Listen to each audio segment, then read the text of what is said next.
Bueno, buenas tardes nuevamente. En este video vamos a hacer una breve explicación acerca de algunos elementos de sus guías 1 y 2 de lenguaje.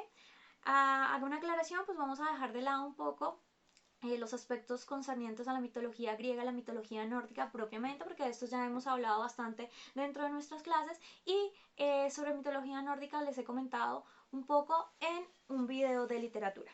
Entonces, en este video nos centraremos en dos obras importantes dentro de la literatura, dentro del universo literario eh, griego, que va a ser la Ilíada y la Odisea. Ambas son poemas épicos atribuidos al escritor Homero, de quien no se sabe si realmente fue un personaje que existió. El caso fue que estos poemas fueron transmitidos de generación en generación hasta que en un momento llegaron a ser escritos y se consideran las obras más representativas dentro del universo narrativo griego. Se van a centrar como punto principal en narrar la guerra de Troya, los 51 últimos días de la guerra de Troya y las peripecias que vive Odiseo o Ulises eh, regresando a su patria.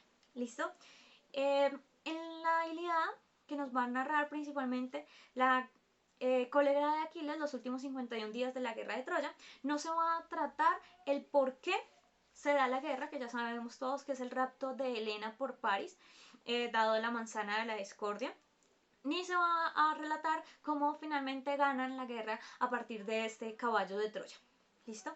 Entonces, ¿cómo empieza más o menos la obra de la Ilíada? Resulta que tenemos a dos personajes, que es Agamenón y Aquiles. Aquiles, el héroe. Estos han ganado, por X razones, dos esclavas. Aquiles ha ganado a Briseida y Agamenón ha ganado a Criseida. Criseida es hija de Crises y Crises es un sacerdote del dios Apolo. Y este va y le ruega a Agamenón que por favor suelte a su hija. Este se niega, incluso se burla de él. Y entonces Crises, padre, humillado y triste, le ruega al dios Apolo que castigue a Agamenón. Y pues Apolo manda una plaga. Todo el mundo en esta plaga pues le dice como a Agamenón: hey, mira, suelta a Criseida. Agamenón finalmente lo hace, pero al hacerlo se roba a Briseida, que es la esclava de Aquiles. Aquiles se enfurece y entonces decide simplemente no participar más en la guerra de Troya. Al Aquiles retirarse de la guerra de Troya, entonces los troyanos empiezan a avanzar y empiezan a ganar terreno dentro de la guerra. ¿Qué ocurre entonces? Agamenón, al darse cuenta pues de que todo esto está ocurriendo por la falta de un único hombre, le dice a Aquiles que le devuelve a Briseida, se la devuelve y le ruega que por favor regrese a la batalla. Aquiles, igual enojado todavía, se niega. Es tanto el enojo, es tanta la cólera de este hombre que incluso su mejor amigo Patroclo, con el que incluso se considera que llegan a ser más que amigos, también le solicita que regrese a la guerra. Aquiles vuelve a negarse, pero Patroclo le entrega entonces su armadura. Pero le pide que por favor no haga nada más aparte de defender las naves y pues aparte de no ir al frente de la guerra. Patroclo lo desobedece y se va al frente, en donde pelea en las líneas delanteras, es herido por Apolo y otro mortal, y finalmente mientras estaba volviéndose a donde Aquiles para buscar cuidar sus heridas, pues es alcanzado por Héctor y es asesinado. Su cuerpo es llevado por Menelao a Aquiles se enfurece y sale embravecido a luchar nuevamente en esta guerra, pero con con ansias de sangre y de venganza. Finalmente entonces empiezan a ganar los griegos terreno, empiezan a menguar las fuerzas troyanas, tan así que estos empiezan a devolverse y a huir hacia su ciudad. Lastimosamente llega un punto en donde Héctor y Aquiles se encuentran y Aquiles, enfurecido, embravecido, lo asesina y lo humilla amarrando sus pies a su carroza y arrastrándolo, dando círculos alrededor de la ciudad, bueno, de las murallas, y manteniéndolo en su campaña donde se ha posado, y dejándolo a la intemperie para que su cuerpo sea comido por aves de rapiña y por los perros. Príamo, que es el rey de Troya, padre de Héctor, está totalmente lastimado por este hecho o situación y se devuelve a donde Aquiles a solicitarle que por favor, suelte a su hijo.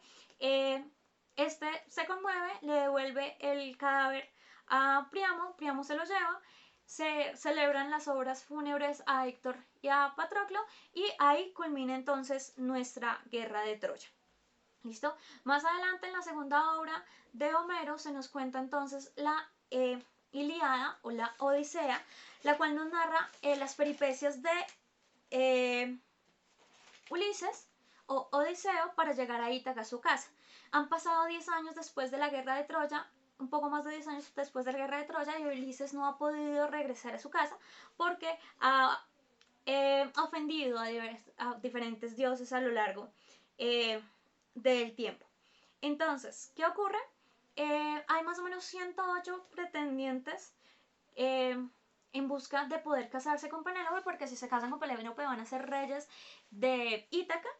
Penélope los distrae tejiendo todas las noches una prenda y en las noches tejiendo en el día una prenda y en las noches destejiéndola, y así sucesivamente los ha tenido ahí viviendo en su hogar pero sin casarse con ellos durante más o menos todo el tiempo que Odiseo ha estado por fuera.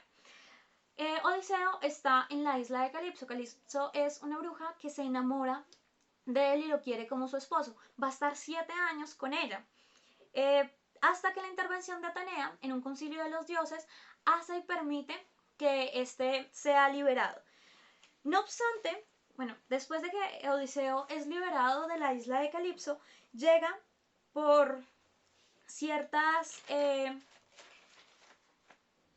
malicias de Poseidón, porque Poseidón está bravo con Odiseo porque este dejó ciego a su hijo, pues hace que su barco naufrague y terminan en la isla de los fenicios. Aquí pues Odiseo cuenta la historia de cómo ha pasado estos últimos años y de todas sus peripecias hasta el momento de llegar a donde Calipso. Primero cuenta cómo llegó al país de los ciclones, después cómo llega al país de los latófagos, donde todo quien tome o coma la flor de loto va a olvidar su patria y su familia, después cómo llega a la isla de los cíclopes, en donde va a engañar a el hijo de Poseidón, Polifemo, para que lo deje en libertad y no se lo coma, diciéndole que él es nadie, lo deja ciego, y cuando Polifemo sale gritando nadie me ha dejado ciego, pues los demás cíclopes se burlan y él puede huir.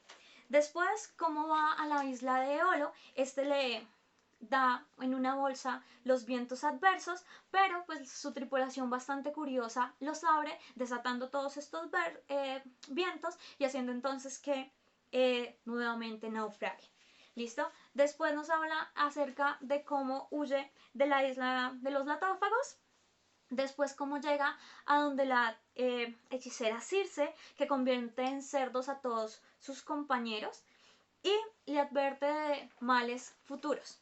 Finalmente de cómo pasa al reino de los muertos, donde tiene una breve entrevista y una charla con Tiresias, el adivino, uno de los adivinos más reconocidos dentro de la historia griega, dentro de la mitología griega, y ve a su madre. ¿Listo?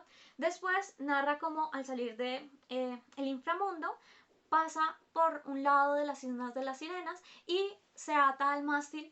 Le ordena a sus compañeros que lo aten al mástil para él poder escuchar y ver el canto de las sirenas, porque se supone que aquel que lo ve y lo escuche pues quedará irá irremediablemente a una muerte. Entonces al amarrarse al mástil y aún con los gritos y demás, pues supera ese paso conociendo el canto de las sirenas. Después nos cuenta cómo pasa el estrecho de Micene, en donde están dos monstruos, que es Escila y Caribdis. Uno es un remolino gigante y el otro es un monstruo gigante. Entonces, ¿cómo logra pasar por ese lado? Después, ¿cómo llega a la isla del dios Sol, en donde sus compañeros comen vacas sagradas y por eso tienen nuevamente otras peripecias y tienen otra ira de un dios? Y finalmente, cómo llega a la isla de Calipso y allí es mantenido. Finalmente, bueno, después de todas estas peripecias, estos reyes ayudan a llegar a Odiseo con ayuda de Atenea a Ítaca, donde se encuentra con Telémaco. Surge un plan para desterrar y asesinar a los pretendientes de Penélope, y allí pues Penélope, cuando justamente Odiseo llega, sin saberlo, dice que se casará con aquel que logre tensar el arco de Ulises y atravesar con una flecha 12 aros. Nadie lo logra salvo Ulises, y entonces ahí él le cuenta cómo armó su lecho matrimonial y pues se acaba nuestra obra. ¿Listo? Esas son las características básicas y principales de estas dos obras. ¿Por qué van a ser importantes? Porque dentro de ellas se van a incluir aspectos no solo mitológicos y de cómo los dioses entran al mundo terrenal a combatir y a jugar con los humanos, sino también que nos va a mostrar cómo está organizada la historia o los pueblos y la geografía griega. ¿Listo? Espero entonces este video les haya ayudado bastante y pues nos vemos en otro momento. Que tengan un feliz día.